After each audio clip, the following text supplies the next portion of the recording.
आप कैसे देखते हैं आने वाले वक्त में इस केस को, क्या होने वाला है?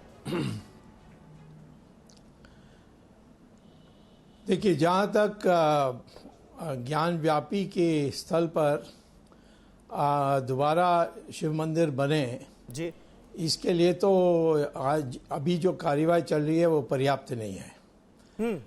पर्याप्त तब होगी जब जो पार्लियामेंट ने उस मसौदा को पास किया कि जिसको प्लेसेस ऑफ वर्शिप एक्ट कहते हैं, कि जो 15 अगस्त 1947 में खड़ी थी वो उसको कोई तोड़ नहीं सकता। जो धार्मिक जी, जो इमारत थे, जो खड़े थे, उसको कोई तोड़ नहीं सकता। और उसको अब उसकी इलाज निकालनी पड़ेगी। दो तरीके हैं।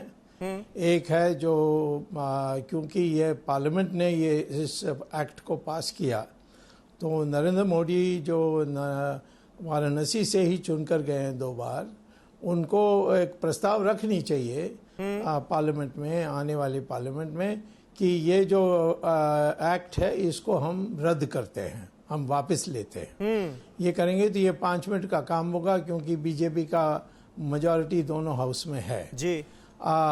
दूसरा है जो मैंने किया है कि मैंने जाकर एक जनहित याचिका पेश की है सुप्रीम कोर्ट में, जिसमें सुनवाई होने के बाद सरकार को नोटिस भेजा।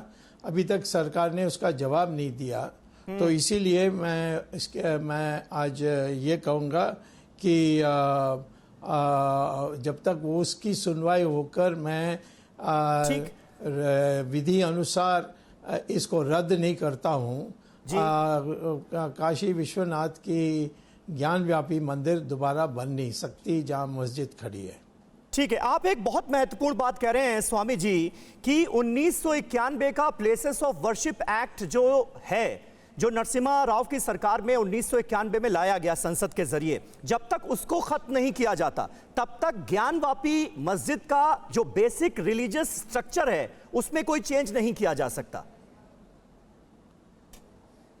हाँ, करेक्ट। और उसमें ना जो भी अभी तक यथास्थिति है वो जारी रहेगी, स्टेटस को जिसको अंग्रेजी में कहते हैं। और अभी सरकार के एक कमिटी कोर्ट के डायरेक्शन पर जाकर वहां अंदर क्या हो रहा है ये देखने में कोई इनकार नहीं कर सकता। ठीक है, अब स्वामी जी यहाँ पर जहन में एक सवाल खड़ा होता है, क्योंकि 1991 का जो एक्ट है उसका सब सेक्शन जो है वो ये कहता है कि एंशिएंट इमारतों को, एंशिएंट स्मारकों को, स्थलों को इससे अलग रखा जाएगा। और एंशिएंट की डेफिनेशन बताई जाती है कि 100 साल से ज्यादा पुराना हो। तो प्रतिवादी पक्ष जो है वो भी 1991 के एक्ट का जिक्र कर रहा है, और वादी पक्ष ये कह रहा है कि देखिए जी इसी में तो प्रावधान है, तो ऐसा नहीं है कि ये हमारे खिलाफ है कानून, ये तो हमारे हक में है। तो उनकी दलीलों को कैसे देखते हैं आप? नहीं, तुम्हारे तो 100 साल पुराना तो ज्ञान व्यापी मस्जिद भी है। तो आप कैसे कह सकते हो कि ये सिर्फ हिंदुओं की तरफ से तर्क दिया जाएगा? मैं तो कहता हूँ इस विवाद में ना पड़े। हाँ, कि हम कर सकते हैं, नहीं कर सकते हैं। वैसे भी एंशिएंट मॉन्यूमेंट के रूप में जो डिपार्टमेंट है उसके हाथ में चली जाएगी तो वहाँ हम पूजा भी नहीं कर सकेंगे, वो सिर्फ म्यूजियम जैसा बन जाएगा। तो इसीलिए जो हमें चाहिए वो है जो था, जो शिव भगवान की कल्पना के अनुसार बनी, उसको लाना है, उसे रद्द कर दें। क्यों प्रधानमंत्री की क्या हिचकिचाहट होगी, क्या संकोच होगी? ये तो कांग्रेस सरकार ने ये एक्ट लाई, हमें पसंद नहीं, हमने विड्रॉ कर दिया, जो पहले था वही चलेगी। लेकिन स्वामी जी, कोर्ट में हम स्वामी जी आप तो खुद कानून के इतने बड़े जानकार हैं, आप कह रहे हैं कि ठीक है कांग्रेस की सरकार थी, पीवी नरसिम्हा राव की सरकार, वो कानून लेकर आई, आप कानून हटा दीजिए, आज आपके पास बहुमत है। लेकिन ये आप जानते हैं कि अगर 1991 का प्लेसेस ऑफ वर्शिप एक्ट खत्म किया जाता है तो तमाम संविधान के जानकार भी कह रहे हैं कि एक तरह का पेंडोरा बॉक्स खुल जाएगा। क्योंकि अभी देखिए हिंदू सेना चली गई, उन्होंने कहा कि 3 नहीं जी 3000 ऐसे धार्मिक स्थल हैं।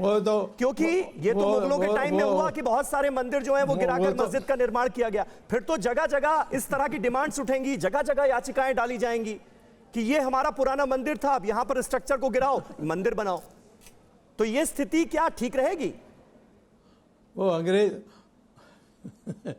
अंग्रेज भी हमें ऐसे ही डराते थे, हम छोड़कर चले जाएंगे तो अराजकता हो जाएगी, सब राजा महाराजा अलग अलग देश बना लेंगे। हाँ। हमने ऐसे ये डराने वाली बात हमने बहुत सुना है। एक केंद्र सरकार है तो किसको हिम्मत होगी।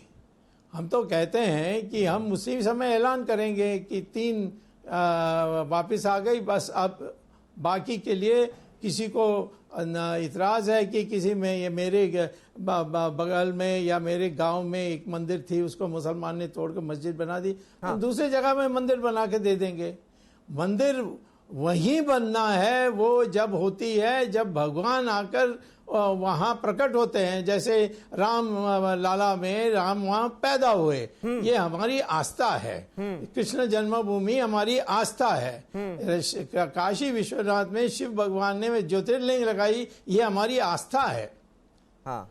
तो उस आस्था के बाकी क्या है। तो अब राम को पूजा करने के लिए इतने मंदिर हैं देश में, उसमें एक टूट जाएगा तो दूसरी जगह बना देंगे और जिसने तोड़ा उसको सजा देंगे। नहीं, ये बात आप बिल्कुल सही कह रहे हैं। वादी पक्ष भी यही कह रहा है कि भाई मंदिर में एक बार प्राण प्रतिष्ठा हो गई तो जब तक मूर्ति का विसर्जन नहीं हो जाता तब तक वो मंदिर रहता है। ये ज्ञानवापी के पक्ष में दलील दी गई है। लेकिन उधर जो प्रतिवादी पक्ष है वो भी स्वामी जी यही कहता है कि एक मस्जिद अगर है तो वो सदा मस्जिद ही रहेगी। ओवैसी साहब कहते हैं कयामत तक मस्जिद ही रहेगी अगर मस्जिद है तो। वो दिखाए कुरान में कहाँ लिखा है ये। वो दिखाए कि टर्की में रोज मंदिर तोड़ते हैं। सऊदी अरेबिया में जहाँ मक्का है वहाँ भी जिस बिल्डिंग बनाई थी मोहम्मद के कहने पे उसको भी तोड़ दिया। मुसलमानों के लिए 3 ही जगह है जो पुनीत है।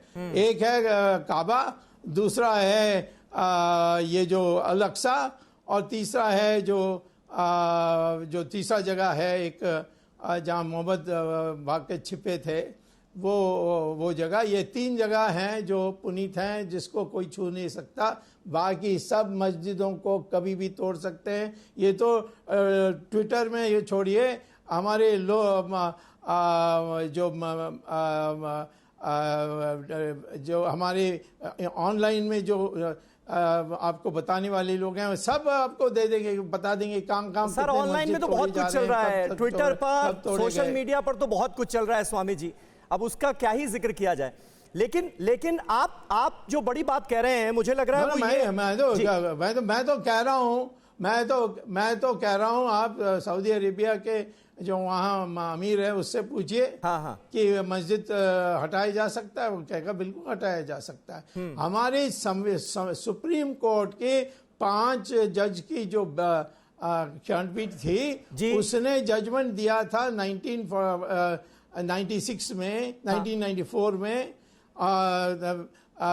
जो बहुत मशहूर ये हो गया Ismail Faruqui versus government of India. उसमें उन्होंने साफ कहा है मस्जिद हटाया जा सकता है और दूसरे जगह रखा जा सकता है, तोड़ा जा सकता है। नमाज पढ़ने के लिए कोई जगह विशेष आवश्यकता नहीं है। आप रेलवे प्लेटफॉर्म में पढ़ सकते हैं, एरोप्लेन में पढ़ सकते हैं, आपके ड्राइंग रूम में पढ़ सकते हैं, सड़क में पढ़ सकते हैं। तो ये क्या है, कहां से ये तो भावनाओं की बात हो गई। ये तो भावना वैसे तो इस्लाम में ही कहा गया है स्वामी जी, इस्लाम में ही कहा गया है कि जिस जगह पर विवाद हो वहां पर मस्जिद हो ही नहीं सकती, वहां पर नमाज कबूल ही नहीं हो सकती। लेकिन देश तो कानून से चलेगा सर, बिल्कुल देश तो कानून से चलेगा, संविधान से चलेगा। आपने अयोध्या वर्डिक्ट का जिक्र किया। अयोध्या वर्डिक्ट जब आया तो उसमें 1991 के इसी प्लेसेस ऑफ वर्शिप एक्ट को कहा गया कि यह संविधान के बेसिक स्ट्रक्चर का हिस्सा है। अब ओवैसी साहब और तमाम जो प्रतिवादी पक्ष के वकील हैं वो ये कहते हैं कि देखिए इस बेसिक स्ट्रक्चर का अगर हिस्सा है तब ये इस एक्ट को ऐसा थोड़ी है कि आप हटा के रख दें, फेंक दें। 91 में उन्होंने बनाया, आप आए तो आपने हटा दिया। ये तो बेसिक स्ट्रक्चर का हिस्सा, वो ये कहते हैं। आप आगे मेरा और ओवैसी का डिबेट करा दीजिए जी। मेरे सामने ऐसी बात नहीं कहेगा वो। नहीं, हम कोशिश करेंगे, गलत बात हम कोशिश करेंगे स्वामी जी कि आप दोनों संविधान और कानून के जानकार एक साथ हो। ओवैसी साहब एक तरफ और दूसरी तरफ आप।